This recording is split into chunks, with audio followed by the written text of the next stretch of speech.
Historically, houses of worship for the black community, I believe, is what has allowed us to keep our sanity as a people. Religion in the United States has been used throughout history not only as the bedrock of the persecution of Black Americans, but also as the bedrock of their emancipation. They made meaning of Christian teaching about salvation, of biblical traditions regarding liberation.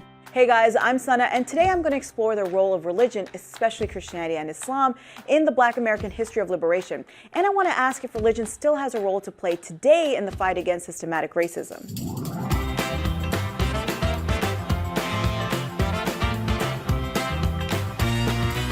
European colonizers justified slavery through the Bible. There was this idea that biblically, through the story of Noah's curse, Africans were meant to be slaves. But black slaves also went on to adopt Christianity and make it into a faith for survival and mobilization. What we know as the Black church today formed through what happened during slavery and the period after it. Now, slaveholders didn't really want their slaves to be exposed to Christianity. There was a fear that by exposing them to it, they'd see themselves as, well, equal to the slaveholder since they would share the same faith. So they adjusted their faith's teachings. The version of Christianity that slaveholders spread usually mandated a divinely ordained racial hierarchy, that slavery was God's will for people of African descent. And it's not like the stolen Africans didn't have their own spiritual traditions before they were enslaved in the colonies. I'll let Dr. Judith Weisenfeld of Princeton University explain. Enslaved Africans were not interested in converting to Christianity, for example.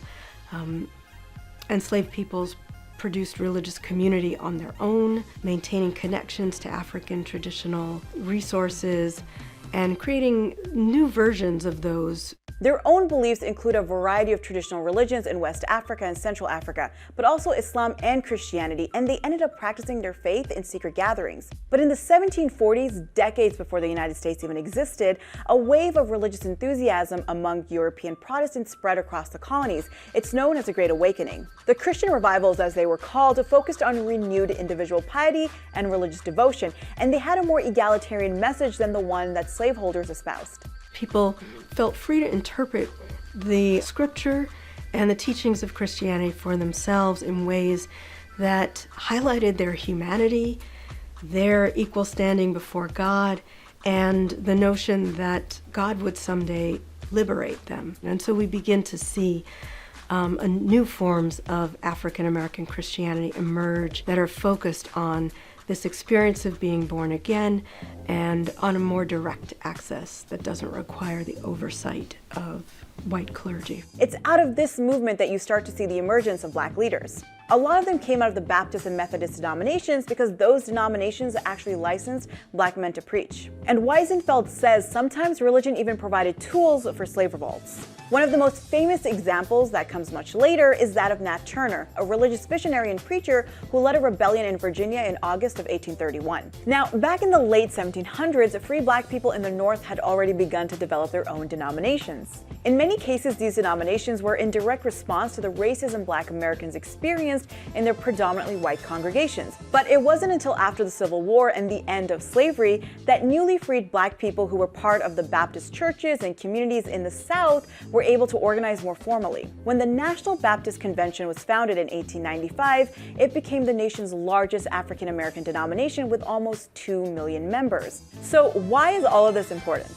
Well, these new institutions became central spaces for Black organizing and public discussion of issues like the abolition of slavery and then later the status of free Black people. It gave them a means to mobilize against their oppression. Control of religious life was always fraught under slavery, but it was sometimes the only arena in which people could exercise authority and control. Black preachers, Black ministers, other kinds of Black religious leaders have always been central figures in Black communities. During the Great Migration, millions of Southern Black people moved to northern cities in search of better opportunities and to escape the Jim Crow South. It's estimated that between 1916 and 1970, more than 6 million Black Americans left their homes in the South and relocated to northern cities. This influx of Southerners not only transformed northern Black Protestant churches, but also created interactions that would offer Black Americans a range of religious beliefs outside of Christianity.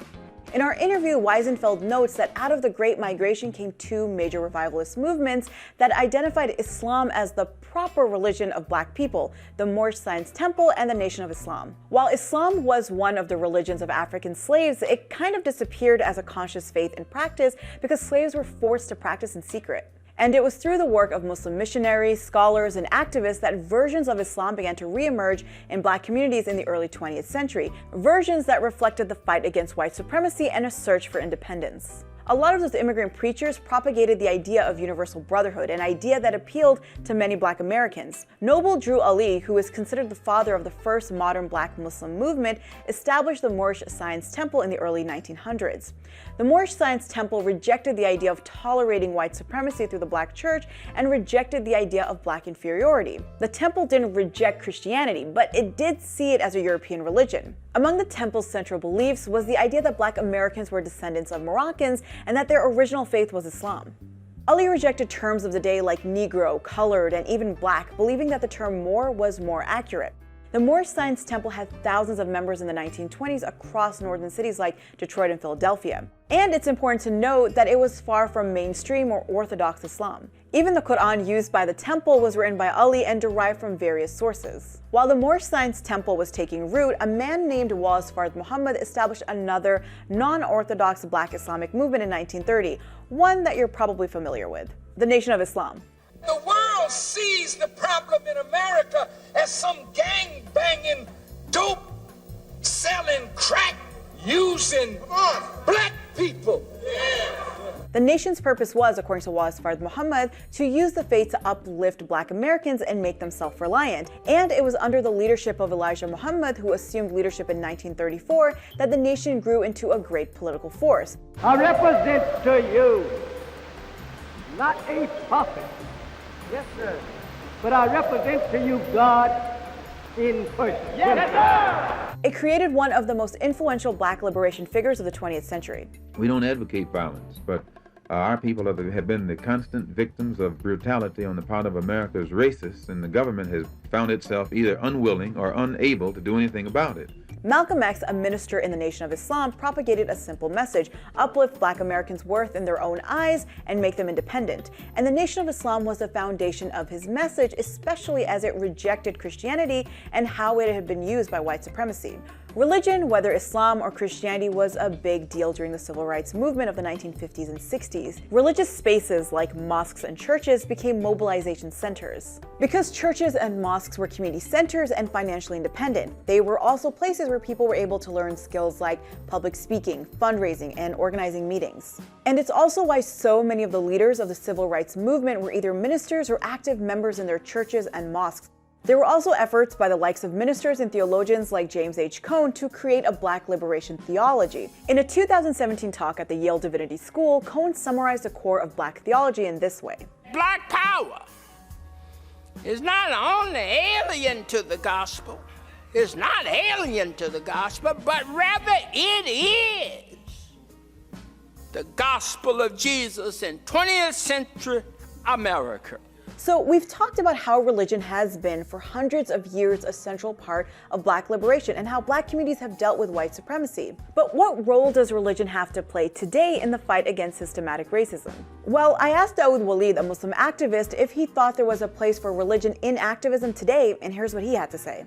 The movement towards black liberation in the United States of America has become less religious. If we look back at the 1950s and 1960s, it was the black church, but also the mosque under the Nation of Islam that were the most potent organizing forces. When we look at what's going on right now, the black church is seen as less of a means or a base for organizing. According to Pew, while black Americans are the most religiously inclined racial and ethnic group in the country, their church attendance has declined. The idea of religion as a central organizing force has also shifted. In fact, black Americans under 30 are 3 times more likely to be religiously unaffiliated than black Americans over 50. And some of this may have to do with tensions that may seem to exist between religious institutions and activism, especially on social positions on issues like LGBTQIA rights, women's representation, and reproductive rights. And we can look at Black Lives Matter movement, for instance, which is a very left-orientated,